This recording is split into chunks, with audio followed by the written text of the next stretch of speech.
Hey guys, welcome to Kong Prep Sunday. We're going to talk about harnesses today. Every week we release a new video for Kong Prep Sunday. The topics are on enrichment and general cognitive health for our canines. The topic today is harnesses, and we're going to be covering generally why we ought to use harnesses versus other tools. We're going to chat about what's the difference between a front and a back fasten, other safety measures such as collars, martingales, and safety straps, and using double-ended leashes. We're going to be talking about different shapes of harnesses and how to best size your dog into a harness, and how this is all very, very important for our dog's wellness. Because at the end of the day, if we don't have a harness that fits our dog properly, it could cause pain. So with that said, We Work for Treats only opts to use harnesses. And the reason for this is that there's a lot of tools out there that are actually designed to cause your dog pain. Now, that's not saying that collars and harnesses can't cause pain, but we're going to tackle in this video how to choose a harness for your dog that is going to be the least painful, if not enjoyable to wear. So we're going to kind of rank our equipment. We'll go most aversive to the least aversive. In your bed. Ooh, so good. So, at the very top of our list, we have our chokes, our prongs, and our e-collars. These are all designed to actually inflict pain on our dog when they pull. So a dog pulls on a choke collar and then they get strangled. And then they relearn that if they don't, they always stay in close proximity to the owner, they won't have that sensation of being strangled. So we talked about how prong collars, choke collars, and e-collars are designed to inflict pain on dogs if they pull. Collars and martingales aren't designed to hurt the dog, but if they do run to the end of the leash, it could cause a lot of pressure on them. So ideally, we're looking for something that causes the least amount of pressure on our dog's body, as well as our own body when we're holding onto the other end of the leash. When fitting your martingale, you want to make sure that it is not too tight, that when it comes to its full extension, that is actually strangling your dog.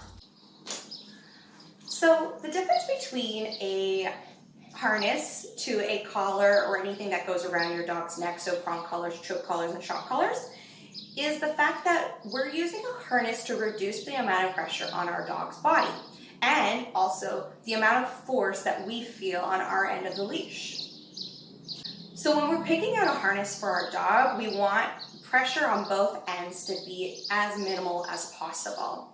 So finding a harness that fits your dog comfortably and ideally has a front and a back fasten, and then also for ourselves having a leash rig that is comfortable for us to be able to manage our dog if for whatever reason they start pulling or lunging and stuff like that.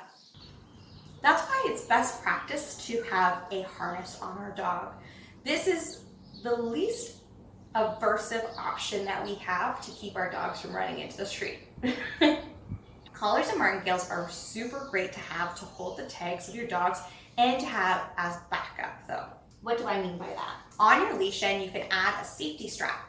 The leash is actually attached to the harness, but for whatever reason, if that leash pops open, or for whatever reason that harness is broken or damaged or the dog gets out of it, the safety strap is attached to your martingale collar or your flat collar.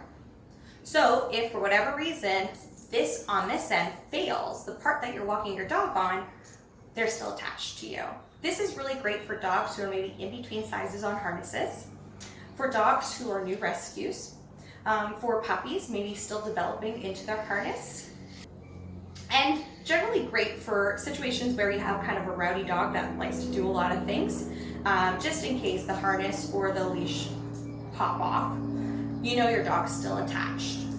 However, if our harness isn't properly fitted on our dog, it could be aversive. So hopefully through this vlog, you guys can actually see what harness will be the best option for your dog based on kind of their walking style, their bone structure, their general weight distribution, and maybe where they are in their development. Are they a new rescue that haven't really put on their, post-rescue weight? Or are they a puppy and they're still developing? Or are they a dog who has a physical ailment at the moment? The first thing I want to talk about is how a harness can have a back fasten and a front fasten, and how some may only have one or the other, or have both. Whenever I am walking a dog on leash, you can tell my dog really likes harnesses. She cannot stay put. She's ready to put these on. The biggest thing with the back fasten and the front fasten is, I find for me, when I am walking a dog, the back fasten is there for moments where they start lunging, and all I can do, especially big, strong dogs, all I can do is plant down, anchor myself, and wait till they're done doing their artful lunging. Because it's a safety issue for me if I try to maneuver this dog at all.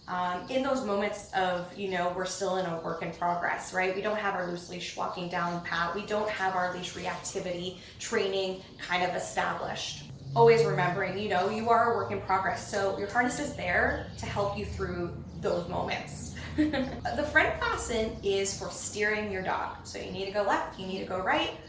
You're able to turn your dog around to face you or face the direction that you need to go.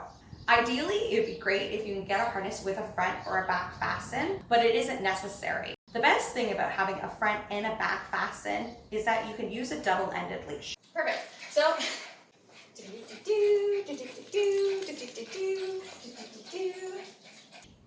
where you have it clipped to the front and the back. So depending on those moments, you're able to utilize. So are you planting down? Use that back fasten, or are you needing to turn to go the other way? You're using that front fasten. When it comes to harnesses, you can either opt for a fabric one or a nylon one. I love my fabric ones for my smaller dogs, my dogs who are prone to chafing, and my puppies. Some of the cons with fabric harnesses though are they aren't the best fit for a lot of dogs and tend to be on the looser side. So if you are using a fabric harness, make sure that you have a safety strap to a collar on your dog. I also love fabric harnesses that have a handle on the back for those emergencies. Nylon harnesses, they come in many different shapes and structures. This here, I like to call it a Y-shaped harness, because it creates kind of a Y on their chest. With regards to Y-shaped harnesses though, it's hard to utilize a front clip. This is actually not even designed to have a front clip, but because it's a metal piece, I've used it as a front clip before. However, I find it's difficult to steer a dog with this kind of harness. However, I really like the back fasten being a little further back on the dog as well. Then we have harnesses that have a straight across the chest piece, but no back fasten. I like these ones because they're really great for steering dogs. I also find this harness is really great for being able to fit many different shapes of dogs. Being a dog walker, I actually have a lot of these style harnesses because I can just manipulate the sizing as much as possible and it'll fit most dogs. Then we have a harness that has a straight panel, however, has kind of like that Y-shaped action happening. The only difference being that the back fasten isn't as far back on the dog as the first harness option, but you have the same steerability that you have with the previous harness. These are the three most common shaped harnesses, and I'm going to show you guys how to ideally fit them on your dog. The moment Peanut's been waiting for. You ready? I know, it's yes. Oh. So anytime you're putting a new harness on your dog, don't just put it on. Right? At the end of the day, wearing this stuff actually could be aversive. So just because these things aren't designed to inflict pain, dogs could actually find them scary. So we need to condition them. So pulling this out equals the treats come out. And then I'll rinse, repeat that again. Instead, I'll be putting the treat through the hole of the harness. I bring out that scary thing, and then I pull out the treat. But the treat goes away if they try to steer around it.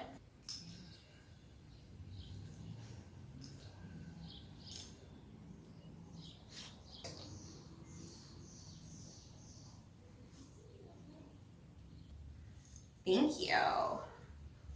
Thank you. Perfect. So I did that part. Now I'm going to come in and I'm going to clip up the sides. Yes, good girl. And Peanut's learned that every reach and grab and snap equals snacks.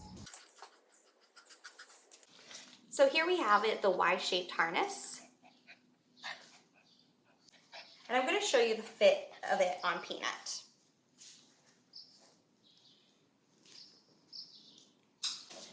So remembering this one has the back fasten that's a little further behind her shoulder blades, which is super nice because it doesn't cause their shoulder blades to kind of get jammed up.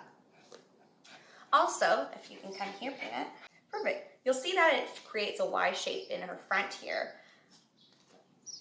which then allows her to be able to have full access to move her shoulders forward as well. If you can see, that's her shoulder blade, and the piece here isn't resting on it at all. So it's on more of her soft tissue versus her bones. Good work, Nutty Buddy. Here we have the one that doesn't have a back fasten, only a front fasten, and it's flat across the chest. Now for this one, this is actually an easy walk. They always show on the label to have the black strap on the back versus the gray underneath. But I like to do it the other way around because the gray is actually a shorter strap. And the reason for that is we were talking about the last one with regards to their shoulder cap here, right? You can see that this one's actually a little bit lower. It's just on the cusp of Peanut's shoulder blade here. And then also the reason why I like it to be tighter on the back here is so then this flat straight strap is actually just above her shoulder. A lot of times people have this harness, and I'll show you guys.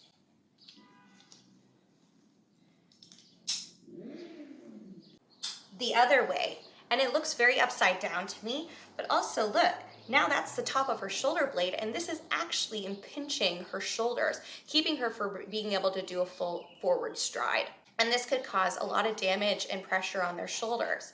Now, it could keep them from pulling you down, but it could actually cause a lot of injury to the dog. So making sure that you have the back strap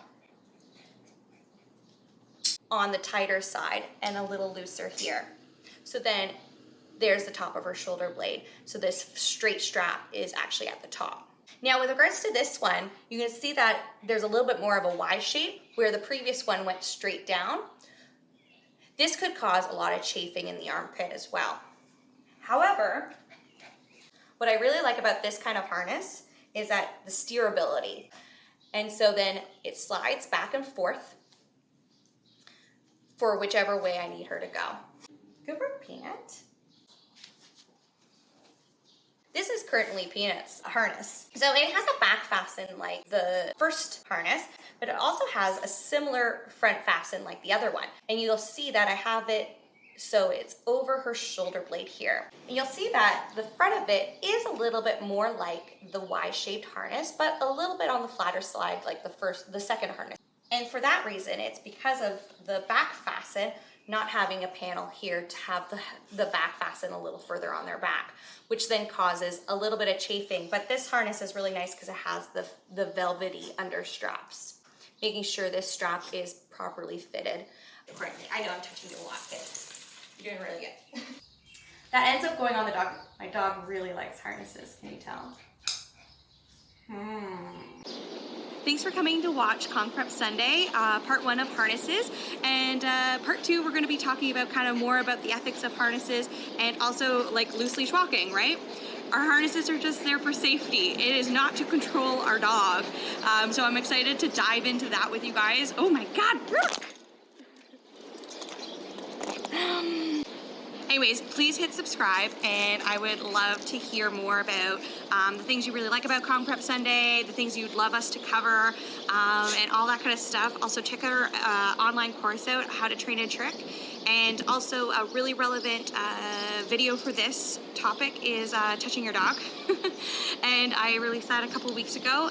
So I definitely suggest reviewing that before fitting your dog into a harness, just because it really digs into the principles of touching your dog and making sure they like it.